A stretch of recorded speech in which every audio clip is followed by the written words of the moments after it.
iyadoo muddooyinka ugu dambeeyay ay deegaanada bariga Soomaaliland ka taagneed xaalad abaareed oo aad u daran ayaa saaka Telefishka waa bari waxa uu xafiiskiisa ku booqday gudoomiye ku-xigeenka gobolka Togdheer Maxamed Diiriye Xayd Daljir waxaana gudoomiyuhu ka warbixiyay halka ay marayso xaaladda abaareed isagoo baaq ku wajahan sida abaarta ay uga qayb qaadan lahaayeen oo u diray qurba joogta iyo qaran joogta labadaba waxaana hadaladiisii kamid ahaa waxaanu dhaaminaa 160 tuulo oo kamid ah ayaan biyaha gaarsiinaa 160 ka tuulo أول مرة نبويته كشفنا حوله وحيو سعروه التيرين تولة ده إما كتولة والبا أفر كام باكتور سنة اسمه أفر تا كام مركب بقولي لحظة كي نقول فتوى لح بقولي أفر تا كام مركب بقولي لحظة كي تولة لو جينا وستة بقولوا كام بقولي ستة بقولوا كام لا إدو حكارسين سيرا إنك بتشوفتو وحكرون وهرية تدك حولي بيستاجي هوليوود بابين كي ترى لها 10 نفر ولا 10 نفر وهاري كي لو كتير هيك كنت نفر وهاري كنت كان نفر هارينا وكنت عن حرمة كعينين عادي عن تونا لجيرين مركا ما أنت وحبان مدمرنا تذكرون لبدباديو تويوم مش عن سنة ويجفتها ما جفتو حتى يبيش هالصدق ما تحرم ولا نهين ما تقارنا تدخل يسوي من فبراير الجهر marka xaaladda gobolku walays baa saaran dib adag baa saaran marka halkii tirib diro 160 ka boodood aan 160 magaalo kala diro magaaladii weynada 5,000 qof ku noolayd iyo 100 qof ku noolayd bood baan u diray waayo wixii baa noo qabsan waay markii kaliya waa $20 ayaan diro waxaan aad iyo aad ugu mahadnaqayaa waxaan dirno cid kasto ka soo qayb qaato xukuumaddu horeyso gudida abaaraha heer qaran ku xigo oo dad gacantooda wax ka soo baxaan qurba joogta iyo qolqol joogta iyo ganacsatada in gobolkan uu kamid yahay dadka reer Soomaaliland dibadda jirta kamid yihiin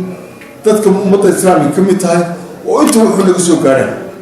aad baan ku mahadnaqaynaa laakiin waxaan ka arkaysaa iskuulka Sheekh Ibrahim yiraahdo 30 milyan iyo 700 Soomaaliland shilina iyo 8 doolar baan kula wareegay intaas waxaan jecelahay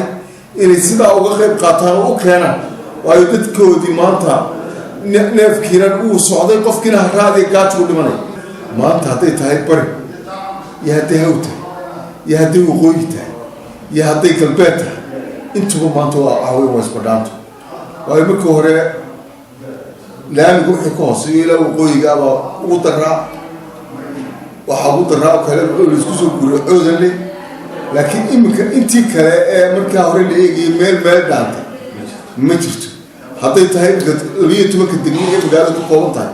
waa 12 degmo degmada Burco degmada Waraabeeye Duruqsi Riyaxiro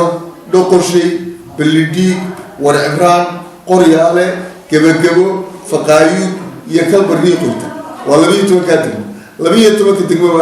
meel degmo dhaanta kuma jirto geesta kale markii uu soo dhamaaday koox waranka xaaladda abaareed waxa lacag qadarkeedu gaadhay 28 milyan iyo 700 shilinka Soomaaliland ku wareejiyay gudida loo xil saaray qaadaan ururinta abaarta maamulaha dugsiga Sheekh Ibrahim Cabdiraxmaan Axmed Cawad waxaan maanta halkan ku wareejinaynaa iyadoo guddoonka waxbarashada gobolka goobjoog yahay lacag dhan 27 milyan 28 milyan iyo 700 ayaan halkan ku wareejinaynaa waxaan doonaynaa inay gudoomiye ku-xigeenka gobolka iyo gudida abaaruhu ay nagala wareegaan oo naga gudoomaan waxaan kaloo raacinayaa $80 oo laba shakhsi midba gaar u bixiyay wax ka mid ah arday dugsiga ka tirsanaan jiray Xamse Faarax Axmed oo Mareykan jooga wuxuu kaga soo qayb galay khayr Allah siiye $50 oo ku soo hagaajiyay dugsiga maamulaha dugsiga Gacmo Dheere isa $30 ayuu isagoo dugsiga soo booqday ayuu ku daray $80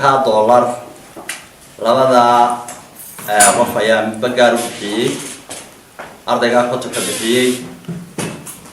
iyo maamulaha Gacmo Dheere maamulay oo 30 bixiyay lacagta laanta ay $80 gudoomiye iga gudoon si aad ugu wareejiso barasaabka iyo xigeenka iyo gudida abaaraha sad wala ku wareeg gudoomiye taakulaynta abaaraha ee laga soo ururiyay ardayda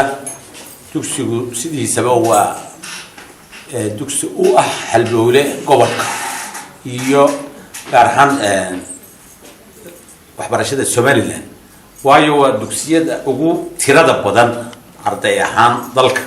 sida awgeed kal horena qaadaan wanaagsan ayuu ka qayb qaatay abaartii ka dhacday galbeed sanadkana iyadoo mudaba aan sugaynay waa aragtaan in halka ay soo bandhigeen dugsigu soo bandhigay 820 milyan iyo 700 laana iyo $8 ee ay dad labada shakhsiye gaarkii bixiyeen sida awgeed gudoomiye waxaan idinku wareejinaynaa idinkana adiga iyo gudidii abaarahaba lacagta dugsiga xasan xamdulla dun carbeed telefishka caalamiga ah ee Bari TV magaalada Burco.